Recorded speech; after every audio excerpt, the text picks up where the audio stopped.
नमस्कार, जय हिंद दोस्तों। हिस्ट्री मंथन में आज हम लोग मनसबदारी व्यवस्था के बारे में अध्ययन करने जा रहे हैं। इस वीडियो में हम लोग मनसबदारों की विभिन्न स्थितियों के बारे में पढ़ेंगे, जिसमें हम लोग यह देखेंगे कि मनसबदारी व्यवस्था क्या होती थी, मनसबदारी व्यवस्था लाने के पीछे इसका क्या उद्देश्य था, इसकी क्या विशेषताएं थी और मनसबदारों की जो विविध श्रेणियां होती थी उन सभी चीजों को अच्छे से पढ़ने का प्रयास करेंगे। इसके अलावा जैसे जैसे मुगल काल में नए नए शासक आते हैं उनके समय मनसबदारों की स्थिति में कैसे परिवर्तन हुए, इन सभी चीजों को बृहद रूप से विस्तार रूप से देखेंगे। एनटीए यूजीसी नेट में मनसबदारी व्यवस्था से आपसे प्रश्न पूछे जाते हैं और थोड़ी सी बेसिक नॉलेज नहीं होने के कारण इसमें हम लोग गलतियां कर देते हैं। ठीक है, तो आइए देखते हैं मनसबदारी व्यवस्था के बारे में। यदि दोस्तों ये वीडियो आपको अच्छा लगता है तो चैनल को सब्सक्राइब कर लीजिएगा। अब हम देखते हैं मनसब होता क्या था। देखिए, मनसबदारी व्यवस्था जो थी, मनसब जो शब्द लिया गया है यह फारसी भाषा से लिया गया है, जिसका अर्थ होता है पद। अर्थात मनसब जो होता है ये पद बताने के लिए होता था कि किसी व्यक्ति की पद कितनी बड़ी है। इसके अलावा इसकी जो शुरुआत है वो अकबर ने किया था। मनसबदारी व्यवस्था की शुरुआत अकबर ने किया था। मुगल काल में जब हम कोई नए बहुत बृहद रूप में परिवर्तन देखते हैं तो वो अक्सर अकबर के काल से शुरू होता है, क्योंकि अकबर का काल काफी लंबा काल था और उसने मुगल काल में कई चेंजेस किए, कई परिवर्तन किए। इसमें सैनिक और असैनिक दोनों व्यक्तियों को सम्मिलित किया जा सकता था। ठीक है, तो मनसबदारी व्यवस्था को लाने के पीछे जो इसका मुख्य उद्देश्य था वो यही था कि कुलीन वर्ग को प्रशासन में शामिल किया जाए। इसके उद्देश्य में देखते हैं हम, सबसे पहले क्या था कि साम्राज्य का सुदृढ़ीकरण करना। जैसे देखिए, केवल सेना से साम्राज्य को सुरक्षित नहीं रखा जा सकता है। हाँ, सेना एक मेन फैक्टर है जो साम्राज्य को सुरक्षित रखता है, लेकिन केवल सेना से साम्राज्य का सुदृढ़ीकरण नहीं किया जा सकता है। इसमें जब तक हम समाज के अन्य वर्गों को इसमें जोड़ न लें। देखिए, समाज का हर व्यक्ति सैनिक तो नहीं हो सकता है, लेकिन प्रशासन में कहीं ना कहीं किसी न किसी रूप में वो अपनी भागीदारिता को दे सकता है। तो इसी के लिए मनसबदारी व्यवस्था को लाया गया था। इससे नौकरशाही में भी दक्षता आई, इसको लेकर के मनसबदारी व्यवस्था को लाया गया था। अब हम देखते हैं इसकी विशेषता, मनसबदारों की नियुक्ति कैसे होती थी। तो दोस्तों, मनसबदारों की जो नियुक्ति होती थी या पदोन्नति अवनति, ये सभी प्रत्यक्ष रूप से सम्राट के द्वारा की जाती थी। तो मनसबदारों की नियुक्ति कौन कर सकता था? तो वो सम्राट करता था। पदोन्नति भी वही करेगा और उसको पद से हटाने का भी जो कार्य है वो प्रत्यक्ष रूप से सम्राट ही करेगा। यह व्यवस्था जो थी यह स्थानांतरणीय थी, लेकिन अनुवांशिक नहीं थी। अर्थात मनसबदारी व्यवस्था जो है वो एक से दूसरे को दिया जा सकता था लेकर के, लेकिन यह अनुवांशिक नहीं थी। जैसे पिता मनसबदार है तो जरूरी नहीं है कि पुत्र भी मनसबदार हो। हालांकि ये होता था, पिता और पुत्र जो है कि मनसबदार होते थे, लेकिन ये जरूरी नहीं है कि ये अनुवांशिक हो। मनसबदारों का जो पद है ये जात और सवार के आधार पर निर्धारित होता था कि कौन सा मनसबदार कितना ताकतवर है, इसके पास कितनी सेना है। ये किस चीज पर निर्धारित होती थी? जात और सवार। अब देखिए, आपके लिए जानना ये जरूरी है कि जात क्या होता था और सवार क्या होता था। थोड़ा सा कंफ्यूजन आपको हुआ तो आप कॉन्सेप्ट को समझ नहीं पाएंगे। दोस्तों, जात जो होता था वो व्यक्तिगत पद सेना होता था। जात क्या होता था? व्यक्तिगत पद सेना, कि आपके पास कितनी पदाती सेना है। इससे आपकी जो है कि मनसबदारी व्यवस्था को जाना जाता था। मनसबदार, आप कितने बड़े मनसबदार हैं, इससे जाना जाता था। और सवार क्या होता था? तो ये घुड़सवारों की संख्या से इसका तात्पर्य था। जात और सवार आप अच्छे से समझ लिए होंगे कि जात क्या होता था? व्यक्तिगत पद सेना, जबकि सवार क्या होता था? घुड़सवारों की संख्या। अकबर जो है सबसे पहले 1577 ईस्वी में जात व्यवस्था की शुरुआत करता है। किस व्यवस्था की? जात व्यवस्था की। व्यक्तिगत पद सेना की जो शुरुआत करता है वो कब करता है? 1577 ईस्वी में। जबकि सवार में पदों का प्रारंभ कब किया गया? तो शासन काल के 40वें वर्ष में। कब किया गया? शासन काल के 40वें वर्ष में। सवार मनसब जो है वो किसी व्यक्ति के सैनिक दायित्व का निर्धारण होता था। सवार क्या होता था? इससे हम उसके सैनिक दायित्व का निर्धारण करते थे कि वो कितना बड़ा सैनिक पद के लिए उपयुक्त है। सवार मनसब की संख्या जात मनसब की संख्या से अधिक नहीं होती थी। अब यही आपको मैंने बताया ना कि सवार और जात में जब आप थोड़ा सा कंफ्यूज होंगे तो कॉन्सेप्ट को अच्छे से समझ नहीं पाएंगे। इसमें ये क्या कह रहा है कि सवार मनसब की संख्या जात मनसब की संख्या से अधिक नहीं होती थी। अर्थात पदाती सेना, आपकी जैसी पदाती सेना मान लीजिए कितनी है? पदाती सेना 500 है, ठीक है, 400 है पदाति सेना, और आपके जो सवार हैं वो कितने हैं, 500। क्या ये संभव है? आपके पास यदि सेना 400 है तो वो 500 पदाति सेना नहीं होनी चाहिए। यही चीज ये कह रहा है कि सवार मनसब की संख्या जात मनसब की संख्या से अधिक नहीं होती थी। कभी कभी आगे चल करके हम देखेंगे कि विशेष परिस्थिति में ऐसी स्थितियां होती थी कि सवार से ज्यादा जात की संख्या बढ़ा दी जाती थी, लेकिन वो विशेष परिस्थितियों में, ठीक है। यह संख्या जात मनसब के बराबर या उसकी आधी या आधी से भी कम होती थी।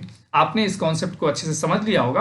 अब हम देखते हैं दोस्तों, जात और सवार के आधार पर मनसबदारों की 3 श्रेणियां थी। कौन कौन सी? प्रथम श्रेणी में हम देखेंगे कि जात और सवार के पदों की संख्या बराबर होती थी। कितनी? जात और सवार पदों की संख्या बराबर होती थी। जैसे इधर 400 है, ठीक है, और इधर भी 400 है, जात भी 400 और सवार भी 400। द्वितीय श्रेणी में क्या होती थी कि सवार मनसब जात मनसब का आधा होता था। कैसे? तो जैसे यहां पर 400 है और यहां पर दूसरी जगह 200 होगा, ठीक है। और तृतीय श्रेणी में हम देखते हैं कि आधे या आधे से भी कम, यानी 400 जो है वो जात है और 100 सवार पदों की संख्या है। जात और सवार कॉन्सेप्ट रखिएगा, जात यानी व्यक्तिगत पद सेना और सवार यानी घुड़सवारों की संख्या। इसकी विशेष देखिए, विशेष परिस्थिति में मैंने कहा कि जैसे विशेष परिस्थिति होती थी तो कभी कभी सवार की तुलना में जात मनसब अधिक कर दी जाती थी संख्या, लेकिन वो जैसे ही विशेष परिस्थिति समाप्त होती थी उसके साथ ही ये समाप्त कर दिया जाता था। इस व्यवस्था को मशरूत मनसब कहा जाता था। तो अब देखिए, आपसे ये प्रश्न आ जाए कि मशरूत मनसब क्या था, तो आप इसको समझे रहिएगा कि विशेष परिस्थिति में सवार मनसब में जात मनसब से अधिक संख्या दी जाती थी। इसको मशरूत मनसब कहा जाता था। आवश्यकता जैसे ही समाप्त होती थी यह व्यवस्था भी समाप्त कर दी जाती थी। दहबिस्ती का नियम एक होता था 10-20 का नियम, इसको भी अकबर ने लाया था और कार्य कुशलता बनाए रखने के लिए दहबिस्ती का नियम बनाया गया था, जिसके तहत क्या किया जाता था, 10 सैनिक पर 20 घोड़े अनिवार्य रूप से रखने होते थे। तो दहबिस्ती व्यवस्था किसने शुरू की थी? तो वो अकबर ने की थी। और इसमें क्या होता था, 10 और 20 का नियम, अर्थात आपकी सेना 10 है तो 20 घोड़े आपको अनिवार्य रूप से रखने होंगे। हमने यहाँ पे मशरूत मनसब और दहबिस्ती व्यवस्था को भी देख लिया। आगे हम देखते हैं दोस्तों, दाग व तसहीहा प्रथा। तो तसहीहा प्रथा क्या होता था और दाग प्रथा क्या होता था? अकबर जो है ये अपने शासन के 18वें वर्ष यानी 1579 ईस्वी में इस प्रथा का प्रारंभ करता है। तो आपको ये याद होना चाहिए कि कब प्रारंभ करता है, शासन के 18वें वर्ष यानी 1579 ईस्वी में। दाग प्रथा के अंतर्गत क्या होता था, तो इसमें शाही मोहर का चिन्ह और मनसबदार का निशान दागा जाता है। जैसे ये देखिए, एक जो है कि मुहर है, मुगल कालीन मुहर है, इसमें एक विशेष चिन्ह आपको दिख रहा होगा। इससे क्या होगा, यदि हम किसी घोड़े पे या फिर व्यक्ति पे इस चिन्हासी को दें तो ये क्लियर हो जाएगा कि ये मुगल काल का सेना है या मुगल काल का घोड़ा है। तो जैसे जैसे मनसबदार होते थे, मनसबदारों की एक अपनी खुद की चिन्ह होती थी। इसके अलावा जो शासक होते थे, केंद्रीय स्तर पे जो व्यक्ति होता था, उसकी एक अलग मुहर होती थी। तो इससे ये पहचान होती थी कि ये इस मनसबदार के अंतर्गत आता है। अकबर ने इसके लिए एक पृथक विभाग भी बनाया था, जिसको हम दाग ए मुहाली कहते हैं। दाग ए मुहाली की स्थापना किसने की थी? अकबर ने की थी। तसीहा प्रथा के अंतर्गत क्या होता था, सैनिक का हुलिया रखा जाता था। जैसे कि कोई भी सेना जो व्यक्ति होता था, सेना होता था, उसकी एक हुलिया रखी जाती थी ताकि एक ही सेना कई पदों पर न हो पाए और वो धोखा भी न दे पाए शासक को। ठीक है, तो हमने यहाँ पर क्या देखा, दाग व तसीहा प्रथा। और तसीहा प्रथा क्या होती थी, सैनिक का हुलिया रखना। आगे हम देखते हैं दोस्तों, जो अकबर के बाद जो शासक आता है वो जहांगीर आता है। और जहांगीर विशेष परिस्थिति में इसमें कुछ बदलाव करता है, जिसमें 2 अस्पा और सिंह अस्पा नामक एक नवीन व्यवस्था की शुरुआत करता है। अब देखिए, 2 अस्पा और सिंह अस्पा की शुरुआत किसने किया है? जहांगीर ने। एनटीए यूजीसी नेट ने ये बार बार ऐसे प्रश्न पूछे हैं और आप बस थोड़ा सा मिस करेंगे, आप इस चीज को नहीं समझ पाएंगे। ठीक है, तो आप इसको अच्छे से देखिएगा। 2 अस्पा क्या होता था, जब आवश्यकता पड़ती थी तो एक व्यक्ति के पास 2 घोड़े से अधिक जो है कि घोड़ा होना चाहिए। एक व्यक्ति के पास कितने घोड़े होने चाहिए? 2 घोड़े। जबकि सिंह अस्पा से मतलब क्या होता था, एक व्यक्ति पे 3 घोड़े। जैसे हमने अकबर के काल में देखा 10 और 20 का नियम, दहबिस्ती नियम, वैसे ही ये भी कह रहा है 2 अस्पा और सिंह अस्पा। 2 अस्पा यानी 2 घोड़े और सिंह अस्पा यानी 3 घोड़े। जहांगीर ने सर्वप्रथम यह पद जो दिया था वो महावत खां को दिया था। किसको दिया गया था? महावत खां को। आगे देखते हैं दोस्तों शाहजहां के काल में। शाहजहां के काल में मनसबदार जो होते थे उनको मासिक वेतन देने की शुरुआत की गई। क्या की गई? मासिक वेतन देने की शुरुआत की गई। इसके अलावा इसने 2 नई जागीर प्रथा की भी शुरुआत की, और वो जो 2 नई जागीर थी वो कौन सी थी? तो एक थी सिसमाहा और दूसरा थी सिमाहा। सिसमाहा और सिमाहा जो मनसबदारी थी उसकी शुरुआत किसने की? शाहजहां ने की। तो देखिए एक एक पॉइंट को मैंने इसमें इंक्लूड किया है।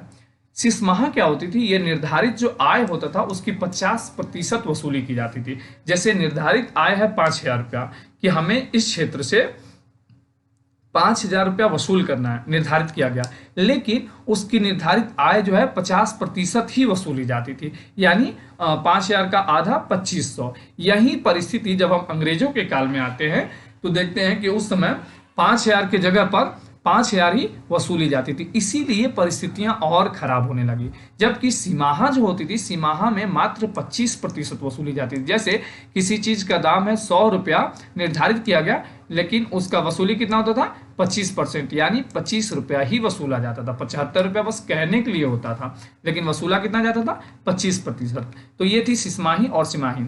आगे आते हैं दोस्तों हम औरंगजेब के काल में। इसके काल में मसरूत की शुरुआत की गई, मसरूत मनसबदारी। और मसरूत मनसबदारी क्या होता था? तो इसके तहत सवार में आकस्मिक वृद्धि कर दी जाती थी। मतलब आवश्यकता अनुसार कोई युद्ध पड़ा तो सवार में कोई भी नियम नहीं होता था। फिर इस नियम के तहत जितनी भी संख्या चाहे बढ़ाई जा सकती थी, भले ही युद्ध के बाद इस संख्या को कम किया जा सके। औरंगजेब ने भी कई सारे युद्ध लड़ी और इसी के लिए ये मसरूत मनसबदारी की भी इसने शुरुआत की। आगे हम देखते हैं दोस्तों कि विविध शासकों के काल में हिंदू मनसबदारों की संख्या क्या रही। जैसे कि मुगल काल में हिंदू मनसबदारों की संख्या धीरे धीरे बढ़ती गई, और इसमें सबसे ज्यादा जो हम देखते हैं, सबसे पहले देखते हैं अकबर के काल में। तो दोस्तों अकबर के काल में 22.04% मनसबदार थे हिंदू, जबकि जहांगीर के काल में ये घटकर 13.03% हो गए। शाहजहां के काल में 24% और औरंगजेब के काल में 33%। इस प्रकार यदि हम देखें कि मुगलों के काल में हिंदू मनसबदारों की संख्या तो सबसे ज्यादा औरंगजेब के काल में, जबकि सबसे कम हिंदू मनसबदारों की संख्या जहांगीर के काल में हमें दिखाई पड़ती है। दोस्तों मनसबदारों की परिस्थिति धीरे धीरे हम जब देखते हैं कि मुगल काल का अंत आने लगता है तो उस समय जागीरें बचती नहीं है, जिसको बेजागिरी की संख्या दी गई, संज्ञा दी गई। तो बेजागिरी किसे कहा गया? कि जब जागीरें बांटने के लिए, मनसबदारों को जागीरें देने के लिए नहीं बची, उसको बेजागिरी की संज्ञा दी गई है। सतीश चंद्र एक विद्वान है, डॉक्टर सतीश चंद्र, उन्होंने कहा कि मनसबदारी व्यवस्था में जो दोष आ गई वही मुगल साम्राज्य के पतन का प्रमुख कारण है। तो मुगल साम्राज्य के पतन में यह भी एक प्रमुख कारण था, मनसबदारी व्यवस्था में आए दोष। किसने कहा है? डॉक्टर सतीश चंद्र ने। तो इस प्रकार दोस्तों हम लोगों ने मनसबदारी व्यवस्था को बहुत ही अच्छे से अध्ययन किया, और मुझे जो भी लगा कि आपको ये फैक्ट्स बताने चाहिए, उन सारे फैक्ट्स को बताने का प्रयास किया। आई होप आपको वीडियो अच्छे लगे होंगे और ये आपके एग्जाम के लिए महत्वपूर्ण हो, यही हमारी जो है कि भगवान से मनोकामना रहेगी। ठीक है, फिर मिलते हैं हम लोग अगले वीडियो में। और दोस्तों यदि वीडियो अच्छा लगेगा तो चैनल को जरूर सब्सक्राइब